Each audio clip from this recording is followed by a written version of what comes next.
Boa tarde, eu me chamo Gardênia Souza, sou graduanda em Letras pela Universidade Federal do Maranhão, e sob orientação da professora doutora Mariana Aparecida, nós desenvolvemos o trabalho Exercícios Propostos através do Ensino Remoto ao sexto ano de uma escola pública de Bacabal.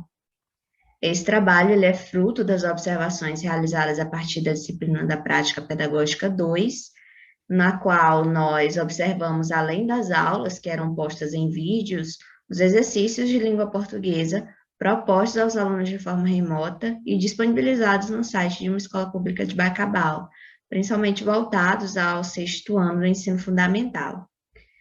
Os nossos objetivos com esse trabalho é analisar atividades de língua portuguesa no período de pandemia, destinadas ao sexto ano do ensino fundamental de uma instituição pública de Bacabal, verificar qual análise linguística é empregada nessas atividades e refletir sobre a situação do ensino de língua portuguesa dessa instituição, a partir de um estudo bibliográfico, para a posterior coleta das atividades no site e finalização a partir da análise e categorização de acordo com os estudos de Travaglia.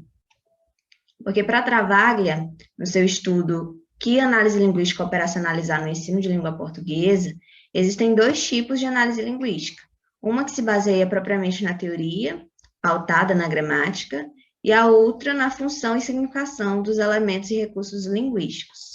Do total de 6 atividades disponibilizadas até maio de 2020 no site dessa instituição, nós utilizamos de 2 para fazer essa análise, que totalizavam 14 questões. E dessas 14 questões, apenas 4 se filiavam ao segundo método de análise linguística.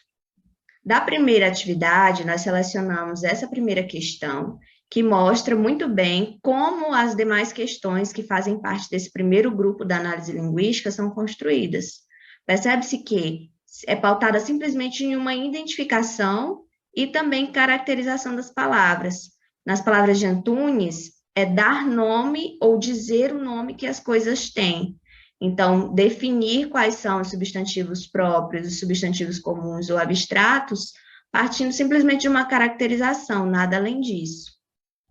Já a terceira e a quarta questão dessa primeira atividade, elas vão se elencar e se figurar nesse segundo método de análise linguística, porque nessa terceira nós percebemos que o professor, ele requer do aluno que ele verifique todo o seu arcabouço linguístico em relação às palavras que ele conhece, que são substantivas e iniciadas com a letra C, para colocar em determinadas categorias, como pessoas, cidades, animais e coisas. E na quarta, é reforçado ainda esse caráter do uso da língua, que é do segundo tipo de análise linguística, porque questiona a justificativa do aluno utilizar iniciais maiúsculas em determinadas palavras que foram escritas por ele ali. Então, faz parte desse segundo método de análise linguística. Da segunda atividade, nós separamos apenas a sexta questão, pois ela é a única de 6 questões que se diferencia, na qual o professor ele requer que o aluno faça adaptações necessárias para flexionar o gênero dos substantivos dessa questão, dessas sentenças.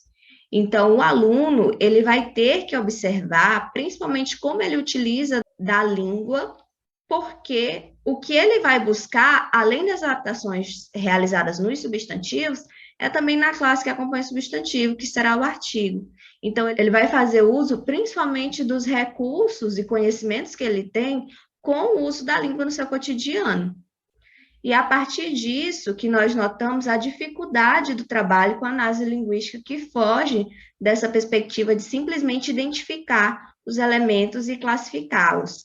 E assim, esse estudo ele permite que nós visualizemos onde devemos intervir enquanto professores, graduandos, pesquisadores, visto que o uso dessas atividades de fixação de normas gramaticais, sem pensar a significação ou a função da língua, é uma realidade que ainda persiste. Que algumas de nossas referências para a elaboração desse trabalho, eu agradeço.